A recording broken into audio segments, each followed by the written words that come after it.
walk through the valley of the shadow of death, I take a look at my life and realize that nothing left. Cause I have been blasting and laughing so long that even my mama thinks that my mind is gone. But I ain't never crossed a man that didn't deserve it.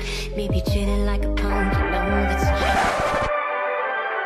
Dobrý deň, Kozliak, spoločnosť pri telefóne. No pochválen, 2 dní tuto po dedine dá nám vaše číslo. No a chcel som sa opýtať, či by ste nám vedeli opraviť počítač, lebo tuto ja som ho zapol, chcem si v športku pozrieť a tuto nejaký smajlík modrý stále tam. To sme kúpili z bazáru asi pred pol rokom a stále to seká, stále dáke $400 to stálo, ajajaj. Jasne, pozriem sa na to, kde bývate. Martin, kde bývame? Prosím ťa, však mu povedz, nech ide na tú ulicu Severnej Perly. Tam na ňo počkáš, on ťa uvidí. Ulica Severná Perla, ja vás tam počkám a chytro, lebo to tu pípa. Počkajte, ujovali, to ste vy? Prosím, dáko to neošuť v tom telefóne. No, Ujo, dajte mi vášho syna k telefónu. Martin, tak je pofidelný, chce tak k telefónu. No, prosím. Ujo, Martinko, ale vy ste mi nehovorili, že máte pokazený počítač. Máme ho pokazený, ale ty si mi nehovoril, že tu pracuješ. No, lebo viete, tá televízia to nevyšlo, boh vie ako, no tak som si musel niečo nájsť, aby som sa uživil. Veď vieš, kde bývame, tak nám to príď opraviť. Dobre, už startujem obcat. Dobrý deň. No, poď, tuto to máme. No jak tak, pozerám, tak vy tu máte nejaké vírusy, to treba baterku vymeniť.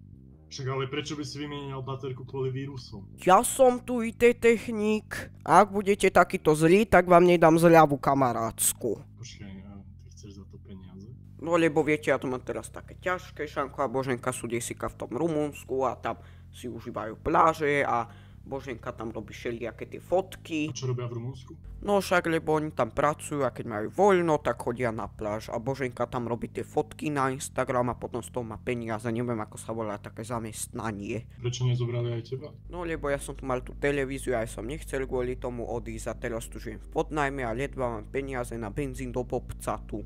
Tak to je smutné, no. No už to máte hotové, stačí to len za... Braňo, čo si tu urobil? Martin Leroy nám asi upchal hajzle, nejde to splachovať. Upchal? No tak to je super, ja by som vám to vedel opraviť. Kázal si nám celý počítač. Ale ja som nechcel, ja som nevedel, že to tak nemám. No kúpiš nám nový. Ale...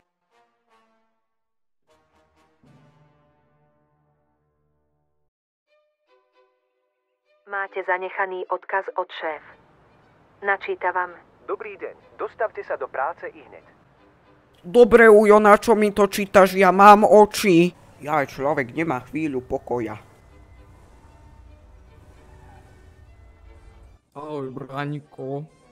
Dobrý deň, Ujo, Milan, čo si želáte? Ponúknem niečo? Ale nič takého, no akurát vás potrebujem do kancelárie. Ale toto nie je moja kancelária. A ty nevieš, že ja som tu na zástup? Som nevedel, že sa poznáte so šéfom. No, ono je to akože už dosť rokov, ale nechcem to tu nejak vyťahovať. No a na čo ste ma volali? Aj zamestnanci a bohužiaľ aj zákazníci sa dosť na vašu teda prácu sťažujú. No tak to není možné, ja robím svoju prácu pilne. No, včera si jednému zákazníkovi pokazil notebook a musel si mu kupovať nový. No za prvé to bol teda stolný počítač a za druhé, on už bol starý, on vybuchol sám. Úprimne robíš tu iba škody za veľké teda peniaze. Takže bohužiaľ, Braňko, budem ťa asi musieť to vyhodiť. No a kde ja ako teraz budem bývať, kde ja teraz získam peniaze? No neviem, či si všimol, ale mesto je dosť veľké a nájdeš tu prácu kdekoľvek. No ale tak čo, ja budem umývať okná v McDonalde, alebo čo? Bohužiaľ, nejako si teda musíš poradiť. Ja mám skúsenosti s počítačmi a ty možno máš zase na niečo iné talent. Určite sa tu niečo pre teba nájde, neboj sa. No tak teda dovidenia, no ja už tu v živote sem nevkročím.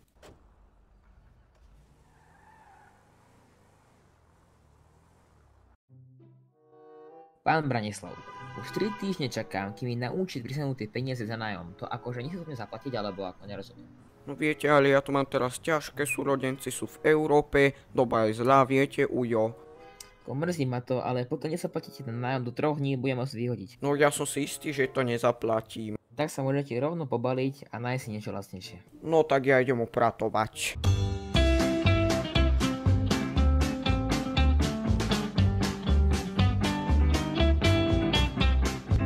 Ešte som sloníka zabudol.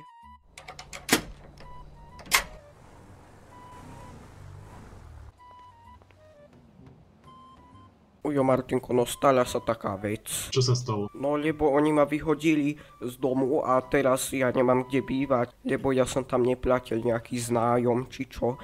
No a nemôžem u vás prespať aspoň pár mesiacov. No, vieš čo, poď ďalej a preverujeme to. Pozri sa, tie časy, keď som býval sám z Madison, sú už proste dávno preč. A je tuto na gauči, to máte veľmi pohodlné, tu by sa mi dobre ležalo. To akože vôbec, my tu z Madison pozeráme večer telku alebo sa rozprávame o súkromných veciach a ty mi tu chceš spať? No tak sa budete rozprávať potichu s Nikolkou. Ale nám to bude vadiť, keď tu budeš. No tak tu bude spať Ujo, ten môže počúvať vaše reči a ja môžem byť s Hýlojom v izbe. Akože takto vôbec. Vieš čo, ja sa poradím ešte z Madison a dám ti vedieť. No a čo, ak sa nedohodnete? Neboj sa, niečo vymyslím. Madison, počúvaj. Prišiel sem Bráňko s tým, že ho vysťahovali či čo a pýta sa, že či by tu mohol bývať, kým si niečo nenájde. Já bych ho ráda tady nechala spát, jenom kde? No veď práve, ja som si povedal úplne to isté, ale jeho napadlo, že či by nemohol spať v obývačke, ale mne to prišlo ešte také trochu divné, tak som s tým nesúhlasil. Proč? Však chápeš, nie? Však my tam pozeráme večer telku a on nás tam proste bude rušiť. No, tak si koupíme televizi do ložnice, nebo budeme koukat na notebooku, tam máme soukromí. Dobre, ale potom je tu proste tá ďalšia vec, že kde si uloží veci. Nevím, třeba u Leroye, tam je místo dost. No tak teda super, ja idem za ním a oznámim mu, že tu môže byť. Hádam, to nebude robiť nič zlé. Ale proč by dělal? Bráňo, ty čo tu robíš? Ja som sa zľakol, ja som si chcel dať iba jedného pribináčika. To je ale pre Leroya a nie pre teba. Poď, mám pre teba dobré správy, poď na gauč. Rozprával som sa s Madison a obaja sme sa dohodli, že tu teda môžeš spávať, ale zatiaľ len na gauči. A veci si môžeš uložiť u Leroya alebo u otca v izbe. Ale mám jedné podmienky a to je, že tu nebudeš robiť zle. Nebudeš brať Leroyové jogurty, to sú proste Leroyové jogurty. A ja ti dám peniaze a môžeš si kúpiť svoje jedlo. No a ja sa chcem ešte opýtať, že či nemôžem u vás robiť v tom bare, však tam máte, že vraj dobrý plat, hovorili. Nie, ale skúsime ti nájsť nejakú robotu na internete, sa určite nájde niečo. No lebo toto bola za posledných 5 rokov moja asi 6. robota. V pizzerii ma to najviac bavilo, ale ten šéf on tam bol taký divoký. Tak poďme pozrieť nejaké ponuky. Ponuka práce v McDonalde. Ale čo ja budem robiť, maskota kačičky? Nie, to je McDonald fast food. Ale ja neviem poskladať tie burgery. To ťa tam všetko naučia. Mám im tam napísať? No ja im tam zavolám, počkajte. 09, to čo majú za číslo pre pána? Zvoní.